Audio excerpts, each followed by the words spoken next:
Do you ever feel powerless? Like you try to do good for the world, but it's just not quite enough? I know I do sometimes, but we can't think like that. Not at a time when there's only 12 years left to stop climate change. At a time when we're going through the sixth mass extinction. And at a time when people are so disconnected from nature that it started to severely affect our health. That is why we can't lose hope. And there is hope. We've achieved so much, but we can achieve so much more. So here are my top 5 ways that you can use your power to help save nature, whilst having some fun along the way. Join a conservation charity. There's some amazing ones, things like the RSPB, the Wildlife Trust, the Marine Conservation Trust, or Woodland Trust. All of these are fantastic nationwide organisations. They only do their amazing work though because of the collective action that we take. So that could be from being a member and financially supporting them, to being a volunteer and physically supporting them. And that's the beauty of joining a conservation charity. It's flexible. So choose an organisation that you're really passionate about and you think that does amazing work. Then choose an amount you're happy to donate if you would like to. If you don't have much money but you have a lot of spare time, or you just want to have new experiences, then I strongly suggest volunteering. They do awesome stuff and it's really, really good for your own well-being. I've been volunteering for about 8 or 9 years and I can tell you it's one of the best experiences of my life. Tip number 2, look after your patch. By your patch, I mean your garden, allotment, or even a balcony or a park. All of these areas add together an oasis for wildlife, and giving nature a home is actually a lot easier than you may think. You could plant some flowers, things that will attract bees, butterflies, hoverflies and moths, all of which pollinate our natural world. If you don't have much of an area, say a balcony or just a windowsill, then a pot will do. Sometimes the best thing to do is just to be less neat.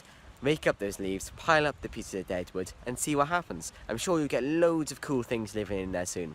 Actually, if you want to know more about different things you could do in your garden, different activities to do, different ways to encourage wildlife, then look at the RSPB app. It is free and it's got loads of cool suggestions.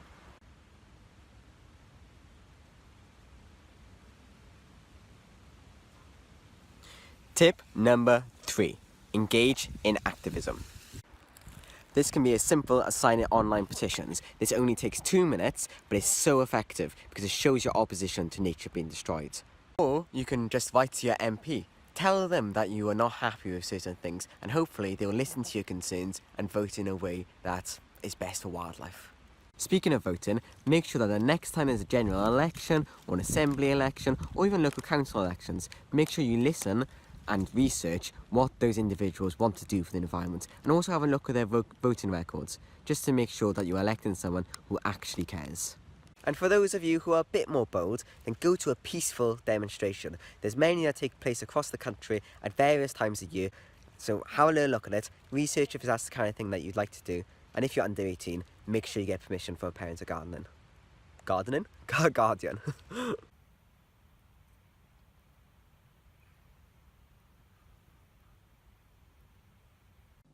So tip number 4, make sustainable choices. Tiny little things.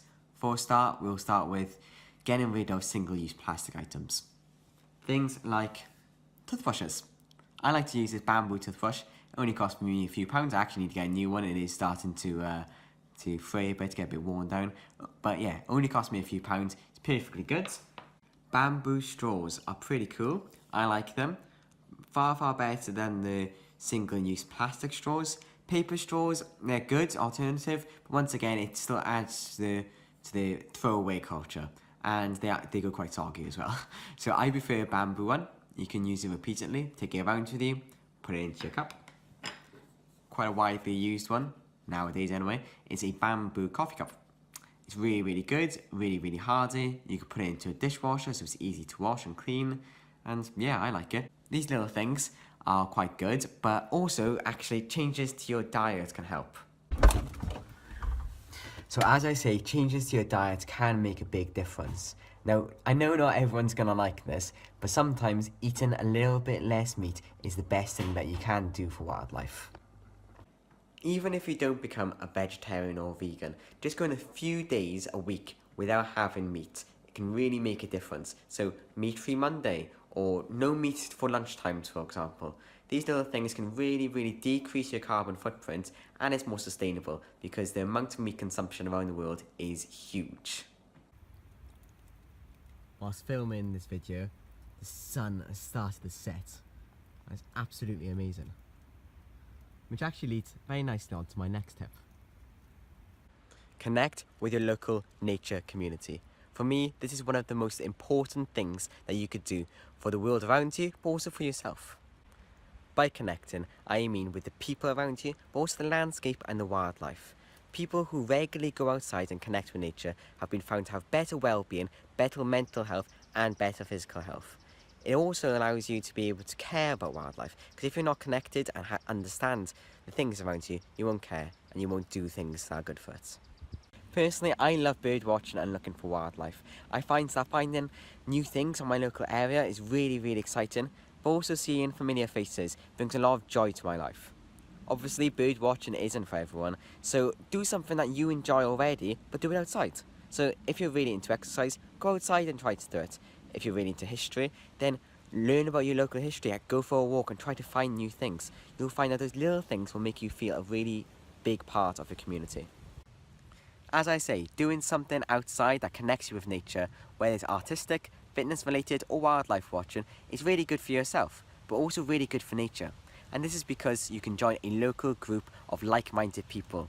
These passionate groups do amazing work to protect, but also enhance and restore the natural world. These are really the basis of environmentalism in the UK and around the world. So please join one, they are phenomenal and you won't regret it.